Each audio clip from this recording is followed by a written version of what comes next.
திமிர் பிடிச்ச நாயே, என்ன தைரியம் இருந்தா அப்படி செய்வேன்? இவ்வளவு நாளா சந்தர்ப்பத்துக்கு எதிர்பார்த்துட்டு இருந்தியா? எங்க சொந்த விஷயத்துல தலையிடுற அளவுக்கு உனக்கு துணிச்சல் வந்துருச்சா? அங்க போறோம் இங்க போறோம் சொல்லி எங்க குடும்பத்துல குழப்பத்தை உண்டாக்குற. ஒரு பொட்ட கழுதைக்கு எவ்வளவு நெஞ்செழுத்த இருந்தா இப்படி புருஷ முன்னாடி ஒரு சண்டையை மூட்டி விடுவேன். போடி வெளியில. சொல்லியாச்சுல, போக வேண்டியதானே? என்னடா பாத்துட்டு இருக்க? இது தள்ளுறாவல. போடி போலினா.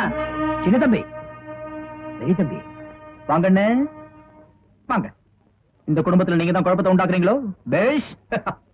ஏண்டா, இத்தனை வருஷமா எங்க உப்ப தின்னு உன் உடம்ப வளர்த்துக்கிட்டு நீ நிம்மதியா இருந்துட்டு எங்க நிம்மதி கெடுக்க பாக்குறியா? நீதான்டா எல்லாத்துக்கும் காரணம். தூண்டி விட்டுட்டு வேடிக்கை பாக்குறியா? சின்ன தம்பி, பெரிய தம்பி, நான் சொல்றத நிறுத்துறாடே. நீ என்னடா சொல்றது, நாங்க என்ன கேக்குறது? இப்ப நீ செஞ்ச காரியம் நல்ல காரியம் நினைக்கிறியா? இந்த குடும்ப பொண்ணுங்களை, அதுவும் கோடீஸ்வர ராமநாதனுடைய மருமகளுங்களை அந்த தகாதரத்து கூட்டிட்டு வந்த. தப்பு நடக்கிற இடத்து எந்த எண்ணத்தோட கூட்டிட்டு வந்த? எங்களை அவமானப்படுத்தி, பொண்டாட்டிங்களுக்கு கேவலப்படுத்தி, எங்க குடும்ப மானத்தை காத்துல பறக்க வச்சுட்டேடா. முதலாளி முதலாளியின் காலை பிடிச்சி கையை பிடிச்சி வைத்தரப்புகிற ஜன்மோனி. நாங்க தின்னு துப்புனத்தை தின்னுட்டு இன்னைக்கு எங்க மூஞ்சிலேயே துப்பிட்டேடா. பெரிய ஆள் நீ. இப்படி எல்லாம் பண்றதுனால நீங்க எங்களை என்னடா பண்ண முடியும்? நீ இவ்வளவு இங்க இருந்தீங்கன்னா இனிமே வீட்டை வெடி வச்சு தாத்துருவீங்க. முதல்ல வெளில போங்க. என்னடா முறைக்கிற? சொல்லியாச்சுல்ல, ஒரு நிமிஷம் கூட வீட்டுல தங்க கூடாது. மரியாதையா வெளியே போ. தம்பி,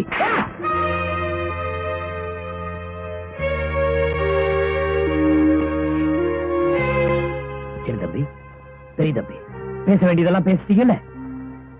இதெல்லாம் கேட்டு நான் ஏன் சும்மா இருந்தேன்? ஏன்னா விவரம் தெரிஞ்ச நாள்ல இருந்து இதெல்லாம் கேட்டு கேட்டு எனக்கு பழகி போயிடுச்சுப்பா. நீ என்ன அடிச்சிய, அது கூட எனக்கு வலிக்கல. புதுசா நெருப்பள்ளி கொட்டுற மாதிரி வெளியே போடான்னு வார்த்தையால அடிச்சியே, என் இதய வலிக்குதுப்பா. என் இதய வலிக்குது. உங்க எச்சில சாப்பிட்டது உண்மைதான்ப்பா. நான் சாப்பிட்ட எச்சில் அப்பப்போ ஜீரணம் ஆயிடுச்சு. ஆனா அந்த ருசி மட்டும் எப்பவுமே என் உடம்புல இருக்கும்.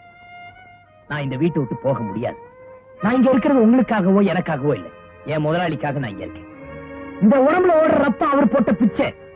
நான் சாப்பிட்ட ஒவ்வொரு அரிசி என் நாட்டுல முதலாளி முதலாளின்னு எழுதிட்டு தான் உள்ளார போயிருக்கு. நான் இங்க எது போக மாட்டேன். நீ வேணா அடிங்க உதைங்க, அவ்வளவுதான். பரவாயில்லையே, முதலாளி மேல நிறைய பாசம் வச்சிருக்கியே. Very good. இந்த மாதிரி தத்துவத்தை எல்லாம் கேட்டு ஏமாறத்துக்கு எங்க அப்பன மாதிரி இழிச்சவன் நான் கிடையாது. மரியாதையா வெளியே போ. மாட்டேன். போடா. மாட்டேன். போடா. போடா வெளியில.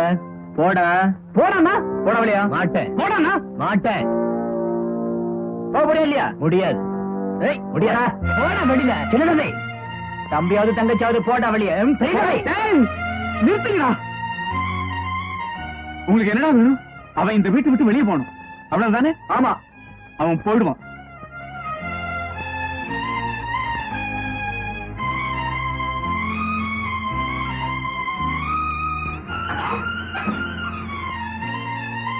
முத்து, இந்த பணத்தை எடுத்துக்க.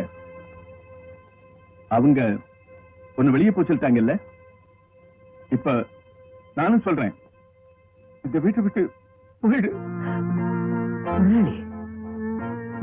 நீங்களும் என்ன? ஆமா, நானும் தான் சொல்றேன். இனிமே நீ ஒரு நிமிஷம் கூட இந்த வீட்டுல இருக்க கூடாது.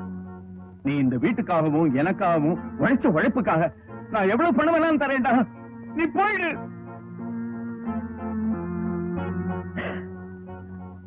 ரொம்ப சுலபமா வெளியே போடான்னு சொல்லிட்டீங்க முதலாளி. அவங்க ஆத்திரத்தோட கண்ணத்தில் அடிச்சு சொன்னாங்க. நீங்க அன்பா பணத்தால் அடிச்சு சொல்றீங்க. அளவுக்கு மீறி உங்க குடும்ப விவகாரங்கள தலையிட்ட. அதனாலதான் அளவுக்கு மீறி வளர்ந்த நிலத்தை வெட்டுற மாதிரி என்ன வெளியே போடான்னு சொல்லிட்டீங்க. பரவாயில்ல முதலாளி. ஐயோ டேய் முத்து, நான் எதுக்காக சொல்றேன்னு உனக்கு எப்படிடா புரிய வைக்கிறது? வேண்டாம், எனக்கு எதுவும் புரிய வேண்டாம். நான் போறேன். உங்களை தவிர எனக்கு இந்த உலகத்துல வேற யாரு முதலாளி தெரியும்? நான் போறேன். ஆனா ஒண்ணு மட்டும் தெரிஞ்சுக்கிட்டு போறேன் முதலாளி. திடீர்னு அந்த வீட்டை விட்டு போக சொல்றீங்களே, என்ன காரணம் சொல்லுங்க. சொல்றேன்டா, நீ அந்த அயோக்கியங்க கிட்ட அடி வாங்குறத என்னால பார்க்க முடியலடா. அப்படிங்களா? அப்படின்னா நான் அந்த வீட்டை விட்டு நிச்சயமா போக முடியாது. நான் இந்த வீட்டுல இருக்கிறது உங்களுக்கு இடைஞ்சலா பாரமா இருந்தா சொல்லுங்க. இல்ல நான் ஏதோ தப்பு பண்ணினா சொல்லுங்க, இந்த நிமிஷமே இந்த வீட்டு விட்டு போயில. ஆனா அவங்க அடிச்சதுதான் காரணம்னு சொல்றீங்களே, என்ன முதலாளி இந்த விஷயத்த நேத்து இன்னைக்கா பாக்குறீங்க? நான் சின்ன வயசுல இருந்து இப்படிதான முதலாளி வளர்ந்துட்டேன். அப்பெல்லாம் இல்லாத வேதனை இப்ப என்ன முதலாளி திடீர்னு பொத்துக்கிட்டு வருது. முத்து, அப்பெல்லாம் நான் இந்த வீட்டுல வேலைக்காரனா தாண்டா இருந்தேன். ஆனா இப்ப மட்டும் என்ன முதலாளி? ஐயோ முத்து, நீ வேலைக்காரன் இல்லடா, என் மகன்டா நீ. நான் பெத்த பிள்ளைடா நீ.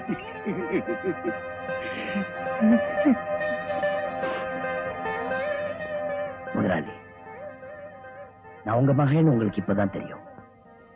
ஆனா நீங்க என் அப்பான்னு எனக்கு 8 வயசுல இருந்தே தெரியும். என்னடா சொல்ற நீ? முதலாளி, நான் தான் உங்க பிள்ளைங்கிற உண்மையை உங்களால கொஞ்ச நாள் கூட தாங்க முடியலையே. ஆனா நீங்க என் அப்பான்னு தெரிஞ்சும் 8 வயசுல இருந்தே யாருக்கிட்டையும் சொல்லாம மனசுலயே வச்சிருக்கேன். ஆமா முதலாளி, சின்ன வயசுல அம்மா என்ன இந்த வீட்டுக்கு வேலைக்கு கூட்டிட்டு வந்தப்போ, முத்து, அதோ அவர்தான் உங்க அப்பா. மாமா, அப்பா கிட்ட போய் பார்க்கலாம். கிட்ட போய் பாக்குறது என்னடா, நீ எப்பவுமே அவர் கிட்டதான் இருப்ப.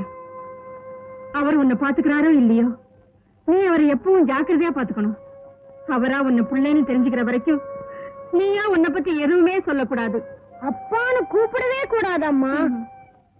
நீ அவரை அப்பான்னு கூப்பிடுறது உனக்கு சந்தோஷமா இருக்கலாம், அவருக்கும் சந்தோஷமா இருக்கலாம். ஆனா அவர் வாழ்க்கை சந்தோஷமா இருக்காது. நான் சொல்றதை கேளுப்பா. அம்மா உனக்கு நல்லதுதானே சொல்லும். அம்மா மேல ஆணை. நீ இந்த வீட்லயே வேலை செஞ்சு இந்த வீட்லயே இருக்கணும். நானா உன்னை கூப்பிடுற வரைக்கும் நீயா வரக்கூடாது. இனிமே உனக்கு அவர்தான் கடவுள், அப்பா, முதலாளி எல்லாம். நம்ம 2 பேருக்கு நடுவுல இப்படி ஒரு திரை விழுந்து இத்தனை வருஷமா உறவு சொல்லி பழக முடியாம பண்ணிடுச்சு முதலாளி. அந்த திரைய போட்டதும் அம்மாதான், அத விலைக்கு உங்களுக்கு உண்மையை சொன்னதும் அம்மாதான் முதலாளி.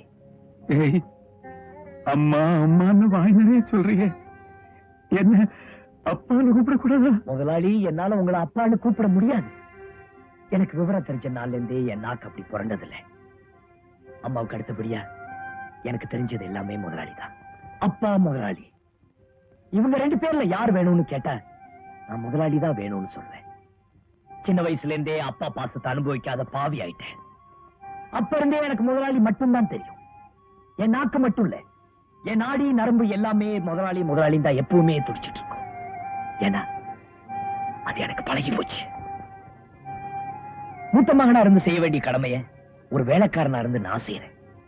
என்ன பாருங்க, இனிமே இந்த வீட்டுல எது நடந்தாலும் நீங்க தலையிடக்கூடாது. தம்பிகளை திருத்த வேண்டிய பொறுப்பை ஒரு அண்ணங்கிற உரிமையோட நான் ஏத்துக்கிறேன், திருத்தியும் காட்டுறேன்.